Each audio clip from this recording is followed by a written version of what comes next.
So আজকে যে এত বড় আয়োজন আমি আসলে ঠিক বুঝে উঠতে পারিনি, বাট ভালো লাগছে।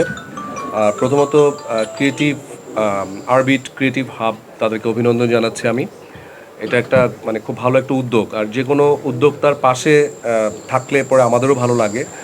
মানে এখন তো আসলে আগে আমরা যখন মডেলিং দিয়ে স্টার্ট করেছি আমাদের ক্যারিয়ার, তখন তো এরকম এজেন্সিতে যেতাম, বাট এখন কিন্তু অনেক চেঞ্জ হয়ে গেছে সব কিছু, অনলাইন কেন্দ্রিক হয়ে গেছে।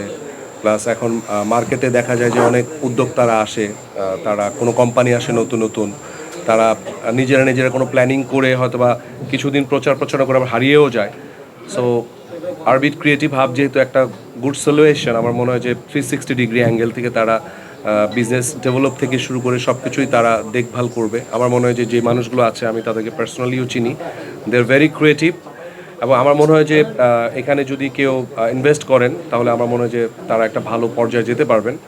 আর আমি এসানকে চিনি, আমার সাথে সে বীরত্ব ছবিতে কাজ করেছে। আর রিজওয়ান ভাই, আরিয়ান ভাই সবাই আমার খুব পরিচিত। সো আমার মনে হয় যে তারা যেহেতু আছেন, আমার মনে হয় যে ইট উইল বি ব্লাস্ট ইনশাল্লাহ, একটা ভালো কিছু হবে।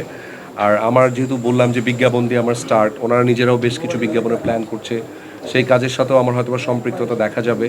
তো সব মিলিয়ে তাদের জন্য অনেক good luck, good wishes and all the best.